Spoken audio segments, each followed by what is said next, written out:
I hope you're not freezing your buns off, depending on where you are. Today we're talking to Tim Hicks, um, very successful country artist in Canada and around the world. Hmm. Presumably, you're coming from St. Catharines right now. I am on the east side of Port Weller. Excellent. So yeah, we're in Niagara Falls. So you're just down the road. I was born and raised in Niagara Falls. I know That's it well. Yeah. right. Yeah, it's excellent.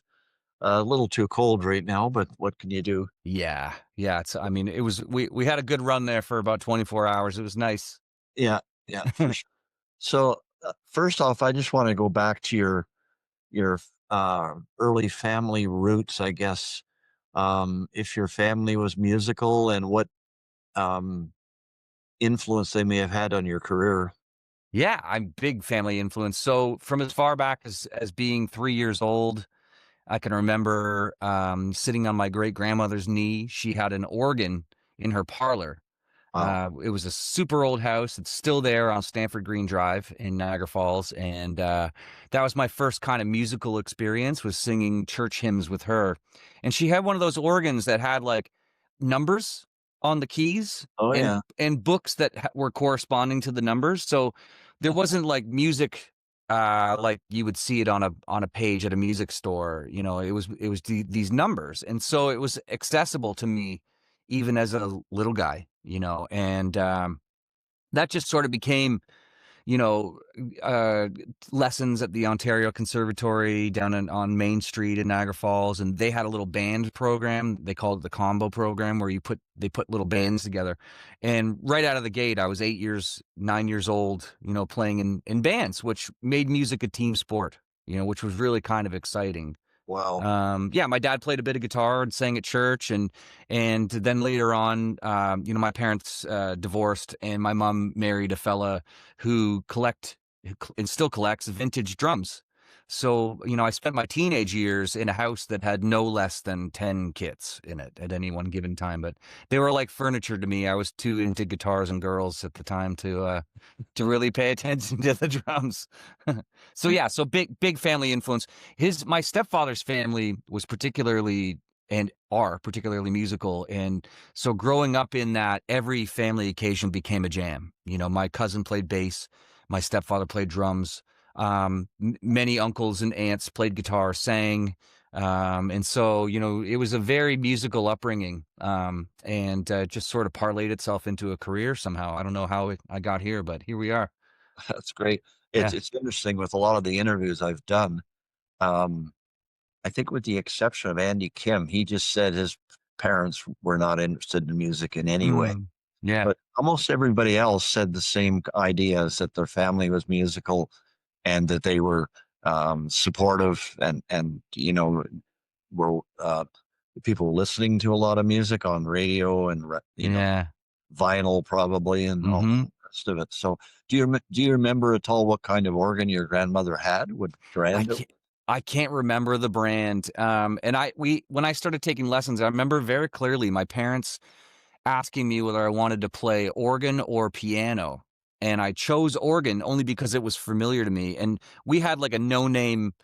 It was like one of these ones that has all the beats on it too, like rock beat 1, rock beat 2, bossa nova, rumba, like, all these, and you could turn on, it had like a reverb dial.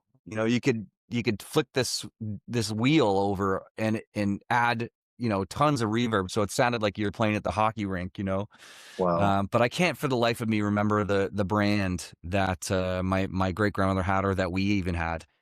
At one time, going way, way, way, way, way back, Toronto had some crazy number of organ manufacturers. I It bet. was 100 of them or something. It was, of course, there's none now, but in those days, it was a big deal, and people could go to Eaton's and buy an organ, or wherever. Yeah. Uh, so a lot of houses had them. So that's great. So how did that morph into country music from? The country thing happened by accident, and that was, I was, part of my story that I'm very proud of, I wear like a badge of honor really, is that I was a working musician for 18 years before I ever had a record deal or songs on the radio. I played 5 nights a week. I played, every Tuesday in Brantford on my own, every Wednesday in Waterloo, and then that became Toronto later on my own. And then by Thursday, Friday, Saturday, I was picking up the band and playing anywhere from Windsor to Ottawa and anywhere in between. And then Sundays spent, when the weather was good, down in Port Dalhousie, playing all those bars in Hogan's Alley there, Flip Flops and Red Hots and Rum Jungle and Port Mansion and the Lions Tavern, all those places. And so I was playing a multitude of music because, in those days, it was like I wanted to get and keep every gig I could. And so I was playing everything from the Beatles to Keith Urban and in between. And when somewhere around the, early 2000s, I would say like 2004, 2005, 2006 in there, country changed and more people were asking me, on the 34th floor of the Hilton Hotel, I was playing the Blue Martini Lounge, and tourists, especially American tourists, were asking me, do you know any Brad Paisley? Do you know any Jason Aldean? Do you know any, Keith Urban, as I mentioned? And at that time, Walk the Line was huge. So it was lots of Johnny Cash covers and things like that. And pretty soon, every time I sang a country song, people were really moved in some way. I couldn't explain it. And we were the house band at an Irish bar in downtown Toronto, and they opened a country bar in Canada, Ontario. And they asked me, if we gave you a gig, could you do a whole night of just country? Because I was doing rock, I was doing pop, I was doing whatever. And I said yes, because I always say yes to whatever gig it was. Yeah, sure, we can do that. And I learned 40 songs, 40, 50 country covers, and really never looked back. It was as soon as we started doing that, it felt like I had found where I belonged. And it took me 30 years to figure out where I belonged as an artist, and it's such a cliche, but it was 100% true. I went to Kensington Market and I bought a used pair of cowboy boots. And the first time I put them on and stood up, I thought, oh my God, I'm home. This is so bizarre, because I've been in bands. I was in bands that were published on the back page of Canadian Musician, when you had the little showcase, Yeah. I was doing rock, I was doing pop. And somehow it was like I was too country for rock and too rock for country, too rock for pop, too pop for rock. It was like I was always somewhere in the middle, And as soon as I started doing country full time, all the pieces fell into place. And next thing I knew, I was headed to Nashville with a baby. Oh, that's rolled incredible. up, rolled up, driving the minivan. So that's kind of how I got there. And then when I got to Nashville and started writing songs and quickly learned how they write songs in Nashville, the number one question that I was asked for about a year was, what's my real name? Because they'd say, Tim Hicks, huh? And I'd say, yeah. And they go, what's your real name? I'd say, it's Tim Hicks. They're like, yeah, but what's your real name? So it's Tim Hicks, and the more people I met down there, they were like, man, this is you're built in a factory to play and sing country music. This is really strange. And because for me, growing up in Niagara Falls, there was no like country radio other than the AM station out of Right. Hamilton. And Right. so that music didn't speak to me. But what did speak to me was Blue Rodeo and the Eagles and the band and Leonard Skinnard. And, all those bands, if they came out today, arguably would find a spot on country radio or within the genre of country, So really what I do is just sort of a version of Southern rock, really, but it's now finds a home somehow on country radio. That's great. Yeah. Um, Years ago, we published the program for the CCMAs, Mhm. and that was just at the time when country changed and they wanted to kind of upgrade their image. We had done the program for the Juno Awards for years, Mhm.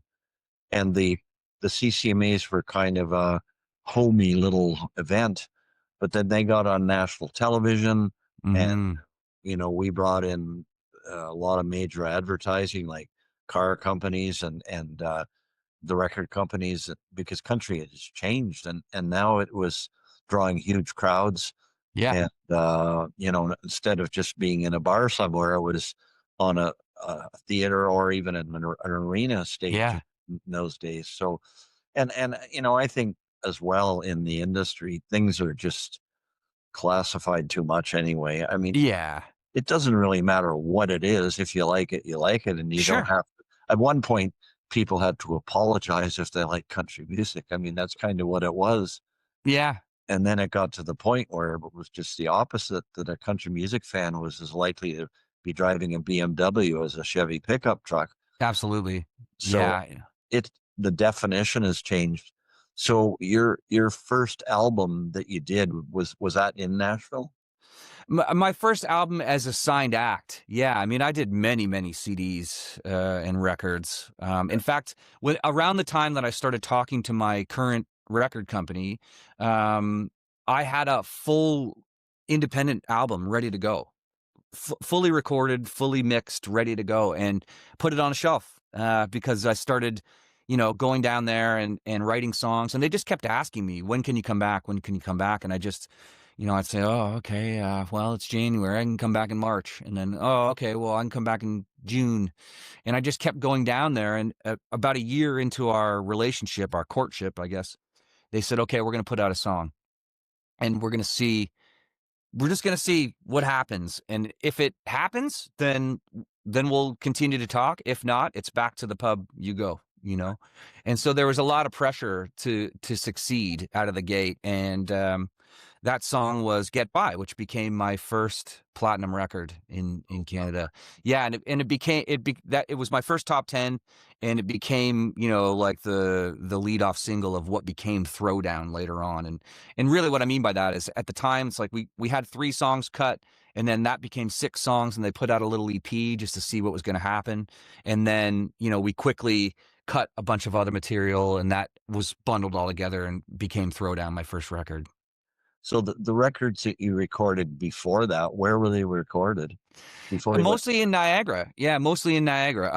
I never traveled to record. They were recorded, on Bunting Road or out in Font Hill at the fellow that plays drums with me now. His name's Rob Wells, and he had a recording studio called Sonic Theater out in Font Hill.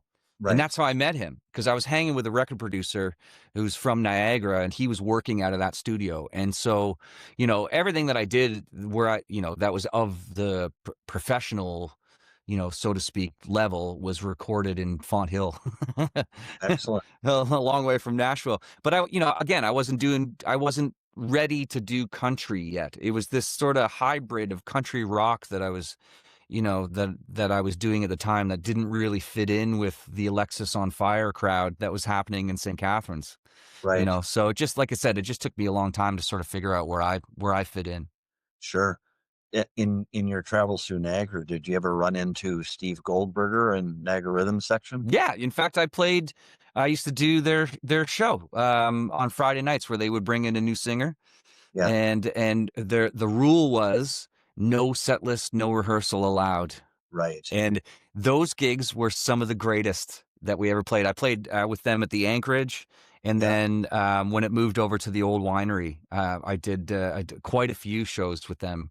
And still see those guys, Dave and Steve and yeah, Mike Dixon and that whole crowd. In fact, I just had lunch with Mike not too long ago, so yeah. They're still an very much in touch with those guys. amazing band. I've seen them quite a few times, and Yeah, people come in no rehearsal, and they just count yeah. it, and it sounds like they've been playing together for a year. It's craziness. Yeah, it's great, and I learned a lot from those gigs, because, there was no planning. You had to be in the moment and off the cuff. And there was a really funny moment, actually, that you'll probably appreciate it. Um, it was at the Anchorage. I think it was my first time there. I was leading the band, and it's a big band. They Yeah, had Penner McKay on percussion and Sandra Marinissen, and like a significant band. Grizz was playing guitar. I think there was 10 of us up there, and wow. Graham Lear showed up, and I had no idea who he was. He's just Yeah, a local drummer, as far as I'm concerned. And nice to meet him, obviously. And he shook hands, whatever. And then we go up to play, and Steve looks over to me and goes, "We're gonna do Oya Como Va." And I said, "No, I don't know that one. Let's do Take It Easy by the Eagles." He goes, "No, we're gonna do Oyo Como Va." I'm like, "Steve, I don't know that song." So I go to to count in Take It Easy. He's like, "No, no, no, no." he goes, "This is the guy that played on the record back here." I had no idea. I just felt like I felt about this big, because I had no idea who this, and I was way out of my comfort zone, leading a band that I didn't know to begin with, and then this guy shows up that's got like real platinum and gold records on his wall from the 60s and 70s, and I had no idea what was happening. But we did Oyo Come Va that night, so I learned Oh, it quickly. oh, that's good. Yeah, Yeah. it's always pretty amazing. So, how many uh, albums have you released over the years Ooh, good question. Okay, as, so as yourself? yeah, 501. Oh, sorry. Throw down 501, Shape These Walls, New Tattoo, Wreck This Town, and I think that's it. So five. So I guess oh no, we did Campfire Troubadour 1 and 2. So 5, 6, 7, 8. I might be on my ninth album coming out in 2026, I Oh, think. good, good, I could be miscounting. I'm looking around here. You caught me off guard. Yeah, I think 8 or 9 records now at this point. great. Yeah. And as far as touring goes, one thing I noticed is that recently you were in Germany, Mm. which is interesting. You don't equate Germany with country music at Y- all, No, you don't. but No. there's a lot of strange things in Germany. Yeah, I mean, they love it. And I would say that country music, especially, what I do, sort of the rock tinge stuff, is just in its infancy and starting to take a foothold over there. So how that came about was there's a festival called C2C that happens over there, and it happens all over Europe. And the promoters of the Germany C2C, which I did in 2020, and just before the world shut down. So I was over in Berlin and performed, and we went to Amsterdam and performed. And it was very well received and well attended, the conference or the festival, I guess you could call it. And I did it again in England shortly thereafter. So I want to say 22, maybe we were over there and got to play the O2 Arena. Anyway, so those promoters had us over to play in Cologne last year, and the Wow, show went really well. They had like an outdoor festival. I was on with Red Clay Strays and a few other acts, and it went really well. So they said we'd like to put them on the road. So we did. I think it was 7 shows in 8 days in Germany this past month, which was wild because we were taking the train, which was super interesting. And it was like right back to the old days, like lugging my suitcase and my guitar through a train station with bags of merch attached. So it was challenging to say the least, but it was really neat to be in those places and watch people that, were singing the words to the songs, really. And yeah, pretty incredible. And it's the kind of crowd where, like the company that puts it on is called Sounds of Nashville. I think I always mess it up. It's either Sounds Like Nashville or Sounds of Nashville. I think it's Sounds of Nashville. And the fans, we would do meet and greet every night and sign afterwards. And the fans were telling me that no matter who they book to do these runs, they come anyway. They buy the tickets, no matter who it is. So they kind of like wait to see who's on the bill, and then they research them, which is dedication as fans, right, which is a similar thing we saw in Australia. When you go to play Australia, they research you and they know the deep cuts by the time you get there, which is really astounding as an artist. that's great. Yeah, Hmm. I know Jason McCoy has gone to Australia as well. Oh yeah, lots of times. Yeah. Yeah, that's interesting. Hmm. So, what about when you went to Germany? What about the economics of that whole thing? Because obviously you have to get there and travel and all the rest Yeah, of it. it's not Germany, for the faint of heart. yeah, it's an That's expensive country. I've been to Germany many times, and the cost of living there is pretty high. Yeah, I mean, I don't know what tickets went for, but I know that it was well attended and we were taken care of. You're not getting rich by going to play Germany, that's for sure. But it was worth it for the experience and to be able to get out and hopefully generate, some more fans, really. Right, So, you just when you do those things, you hope that you make enough to cover your costs and make a little. And really it's an investment in yourself and your career, when you go to right. do that. Hmm. And after that, the German dates, did you notice any more traction in the German market as far as Streaming. CDs, downloads, streams, anything else that What's interesting is my team told me, and I haven't checked in with them because just we're close to Christmas now, but they said they were keeping an eye on that. So we're going to see what kind of business we generate, or what kind of, listening audience we generate, just based on the streams, because you can pull that information from Amazon Music and Apple Music and Spotify and see Right. who's listening. So with any luck, we spiked a little bit in Germany or around Europe, around that time. So, and hopefully, we continue to see some streaming activity from them. Yeah. Yeah. And on Facebook as well, you can have a look at your followers and see where they're from and get all those analytics. Oh, nice. Yeah, I didn't know that. Yeah, I've yeah, got people for that, Jim. yeah. You've got a pretty quite a good following on Facebook. I noticed Yeah, 57,000 or something. I noticed yeah. it's quite considerable. So now with songwriting, just for a minute, I notice from what I saw, a lot of your songs seem to be inspiring with a go for it attitude, I guess you could call it, that you Yeah. encourage in your fans.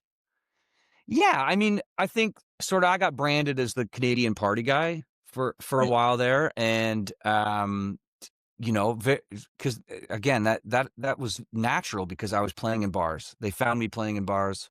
right, And I was playing Save a Horse Ride a Cowboy and Chicken Fried and Friends in Low Places, like all the party numbers, mixed in with all the rock and pop party numbers too. So when it came to songwriting and inserting my own songs into the set, they had to kind of fit in between those numbers. And so that's how you wind up with the Hell Raising Good Times and the Louds and the kind of like let's go for it party tunes.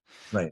For me, a turning point was when we released "Talk to Time," and that the success of that song gave me the ability to kind of talk about some different stuff, And I remember having that discussion with my manager around that time, going like, "Listen, like, you're in your early 40s now. You got two kids."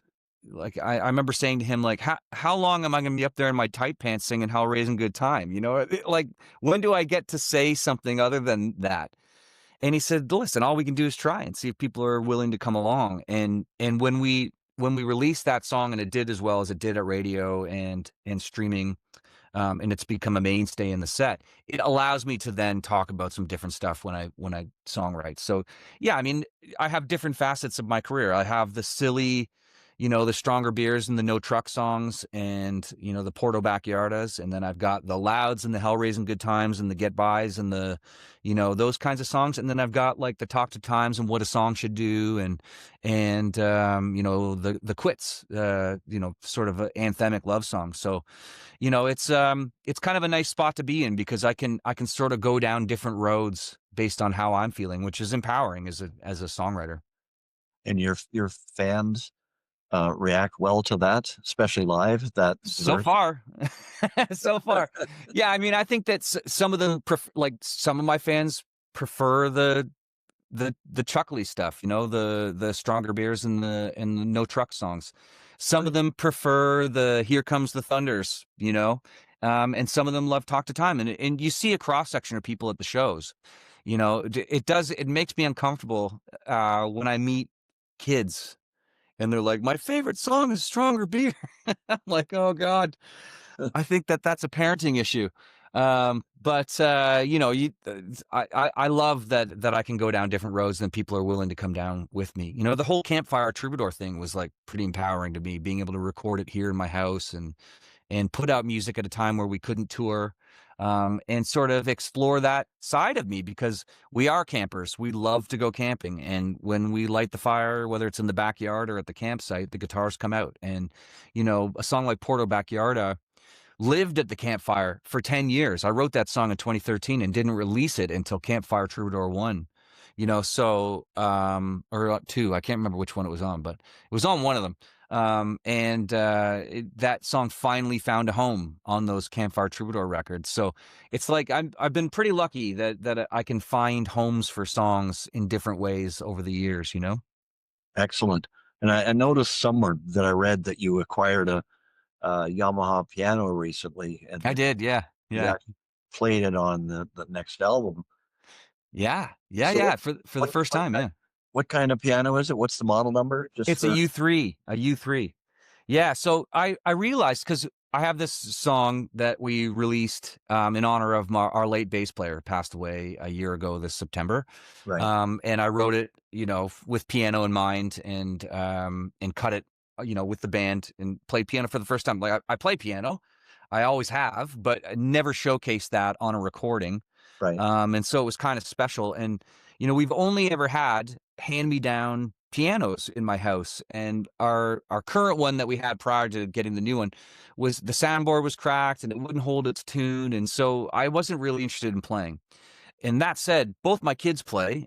They both play better than I play. And my wife plays. We all play piano. So I said to myself one day, like, what am I doing here? And when we went in the studio to cut I'm Not Ready is the name of the song, I got to play a Yamaha C7. C7? Yeah, grand piano.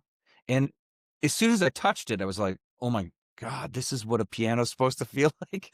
It's like nothing like the garbage that we've been playing on. Immediately got on the phone with my friends at Yamaha and said, "What can we do here?" And ended up finding a used one, and but in great shape, and it tunes up nice. And I've been playing a lot of piano lately, just especially around Christmas time. We've got the big Reader's Digest, carol book, and everybody takes a turn, which is a whole lot of fun. So who do you deal with at Yamaha Canada? Mostly Steve Piccone, just because Oh, he's the yeah. guitar guy. Yeah. Yeah, and he put me in touch with the piano folks over there. But the best part of the story is that the fellow that they connected me with is a high school, like I went to high school with, and we played football together. His Oh, name's Daryl Fabiani. Yeah, he's the guy that everybody uses to tune their Yamaha pianos and other pianos. And so I had him over to the house recently. We reconnected. Hadn't really talked to him since high school, and it was really exciting just to see a familiar face and to catch up. And he tuned us up, and we're good to go now. excellent. Hmm. Yeah, it makes a big difference having an instrument that works. That's for Yeah, and is real, and the thing of it is before, if we did jams in the house, which we do often, for instance, the band's coming over this weekend just to celebrate Christmas, and we inevitably end up singing. You couldn't play the piano and play with other instruments because it was never in tune, and it would drive us all crazy. So, now it's like we have a piano in the room that is all tuned up and feels great, and it's exciting. excellent. And Yeah. what do you use to mic the, piano when you're recording? I've got a couple. So this guy here that I'm talking to you on is a Slate Digital mic, and it's designed to mimic other microphones. Right, So if I'm recording it, I'm multi-micing it, but the main one would be this guy. right. Yeah. So, and I can tell it to sound like a Sony C800, which is why I bought it, because I cut most of my records on a Sony C800, but that's a $15,000 microphone. And before I go out and drop that kind of money, if there's a cheaper way to do it, I'm interested. And so when this kind of software was being developed, I picked this up, and my producer and one of my best friends, Jeff Copeland, who owns the C800 that I cut on, he came up to my studio, and we actually A/B'd them. So we A/B'd vocals that I cut here. I've got some outboard gear as well, preamp and a compressor, against vocals that I had recorded at his studio, and they were close enough that he was irritated. Yeah, so it was like, it's not quite the same. I mean, because I'm also, his vocal chain is like a Neve strip and a bunch of really high end gear. Mine's through copies of stuff, but it was close enough that he was irritated, which I love to tell that story, because his vocal chain's like $40,000 US, and mine's like maybe a couple of grand Canadian, and yeah, it sounds pretty good. That's great. Yeah. So with your busy career, both, the touring and the recording and the demands of it, how do you balance that with your family life? Oh yeah, that's the $1 million question. And the way that I describe it to people is sometimes you win and sometimes you lose. Right. Sometimes I can nail the balance and I feel good in it, and I'm just like in it, and it all works out, and then somewhere along the way you drop the ball, right? I get too obsessed about taking gigs or preparing for gigs, and my wife is really great at sort of gently getting me to focus. And when the kids were small, it was harder. And I remember there was one moment where she was like, play Lego. Yeah, I'm a dad, right. Get down and play Lego, you know? To me, it's a constant challenge, especially with an artist brain where you're sort of a little bit ADD and a little bit OCD and a little bit you're focused because at the end of the day, you're an entrepreneur, and anybody that runs a business knows that no one's going to do it unless you do it. And so, I can get consumed by it, especially in the music business. I mean, there's always something going on. There's always something I need to do. But I do look forward to those moments where I can just sort of put it all away and focus on being a dad and a husband and a brother and a son. So there's no magic pill that you can take that, manages that for you. You just got to kind of fight it out. And like I said, sometimes sometimes you win and sometimes you lose. For sure. When I talked to Brad from 5440 Mhm. last week. When I asked him that question, he said the family was glad to see him leave, and they were equally glad to see him come home. That was That rings a lot of truth to me. Yeah, for sure. And there's something. In fact, I was just talking about this with my one of my label team people, is that there's a thing that we don't talk about that I think is we need to talk about more, which is called therapists call it reintegration. What that means is, I go away for periods of time, like 2 weeks in Germany, right?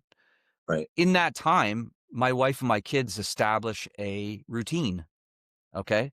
And then I come home and throw a monkey wrench in the routine. All of a sudden, it's like there's another person around that's like dictating, when we eat and what groceries we need and where we go and what time we have to leave. And that can be difficult.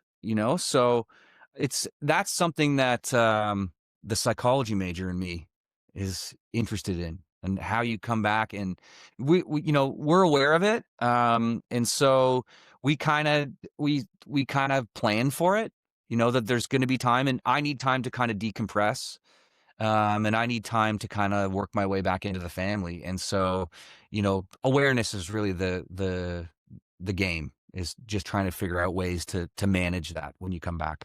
For sure. A lot of people in the entertainment industry have same issues, even if they're Hmm. not musicians. I know the guys at Yamaha, they spend several weeks here in Japan, Hmm. which is pretty taxing trip, the Oh travel and yeah. the culture and all of that. So, if you're in that industry, you're traveling and you're going across Canada and you're going to trade shows and all that stuff. So it's similar issue really. Absolutely. But Absolutely. where's dad? He's in Japan, right? So Yep. it is hard to balance. Well, So and at the same time too, you're balancing the highs and lows of the music business. And when I come off a tour, you're depleted. You're depleted of serotonin in your brain. Because you've just felt that adrenaline every night, and you're tired because you're moving constantly, and you're also used to moving constantly. And so all of a sudden you come home and it's almost like a bout of depression. And this would happen to me. I get booked at Grape and Wine for instance here in St. Catharines, and it'd be a big gig. Okay, you're going to play Saturday night, Grape and Wine Festival, 10,000 people in the park. This is pre-record deal, and there's so much buildup and excitement to that gig, and you're thinking, this is my moment. Someone's going to see me. Someone's going to call me. I'm going to make it. And the gig happens, and it goes well or doesn't, depending on what happens. And then the next day, it's over. And I just felt like this huge hole in my stomach. Like, now what? Nothing changed. I just did a gig and it's over. And, I feel the same way when I come off a tour now. And so, again, awareness is everything, and we plan for it. It's like we're gonna plan a hike for the first day dad's back, or we're gonna plan a family hang or a vacation or like something to kind of help manage that. So right, there's all kinds of things about that we don't often talk about. I imagine it's the same, like I said, for salesmen and for people that are on the road, and yeah, whether it's music or not. right, for sure. So if you were to give a couple of bits of advice to upcoming artists, what would it Mhm. be? somebody just starting out, Yeah. flashing back in your own career many years, if some, and because obviously things have changed since then as far as Yes. the world is. But what would your advice be if somebody came to you and they're 16 years old and they play the guitar and they have some potential, but they just don't know what to do? Yeah, I get asked this question a lot, and I always say the same thing, which is this. Once again with the balance. Figure out a balance between posting on socials and actually going out and play as much as you can. What I mean by that is like play at your grandmother's barbecue for your family. Find an open mic night that'll let you play. Play in front of your class at school. Get experience performing live because I'm watching in real time a generation of artists come up that are so focused on selfies and social media, which is just as important. I understand that that's now become the marketing department. You're your own marketing department, but they don't necessarily have this skill set to handle when your microphone stops working on a stage in front of 20,000 people, or when you break a string, or when somebody makes a mistake live. And I've seen artists melt down in those moments because they don't have the tools in the toolbox to build the house. So Right. what I tell young people is get out and play as much as you can and get that experience because there is no replacing that. You can't fake experience. And in country music especially, I don't know, I can't speak for other genres, but authenticity is a commodity that is well respected and expected, respected and expected. And so, when you get up on stage, you better know your stuff, or people are going to smell fear a mile away. And that's the one thing that I believe that I'm so proud of in my career is that I put the 10,000 hours, probably more like 50,000 hours in before anything happened. And I was ready. And that was a conscious thing, at a time when my colleagues were playing originals and kind of ball busting me for doing covers and bars. The way that I looked at it was I was playing every night. So I was in shape musically, vocally in shape. Okay. Also, playing cover songs helps with your songwriting. When you're picking guitar parts apart and you're learning how to do the opening riff of Sweet Home Alabama or, Don't Stop Believin', what you don't necessarily know is overtly is that that's going to help your songwriting later on down the line. So you're working a lot, you're in shape, you're getting paid to play, so that's a win, and you're gaining valuable experience in front of people, while you're doing that. And the way I looked at it was when my number comes up, I will be ready. And that's up to everybody. It's up to you as an artist to be ready when your time comes. Because if you stick around long enough, eventually the right people will be in the room, and it's up to you then to, you know, press go and impress them. So that's for us. It was kind of funny because we had gone from playing 4 40-minute sets to on my first tour playing 3 songs.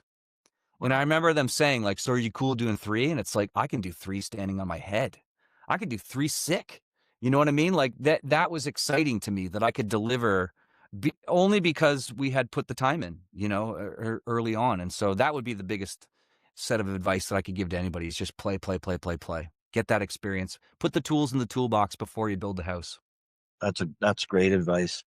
So, lots to look forward to. You got a Yeah. tour coming up. I noticed Mhm. basically right across Canada from one end to the other. Mhm. So lots that's on your website and new album. So lots of exciting news. Yep. Yep. Thank you very much today talking. It's been great. Oh, my pleasure, Jim. Thank you so much. And yeah, all the best in the future. You too. We'll talk to you again.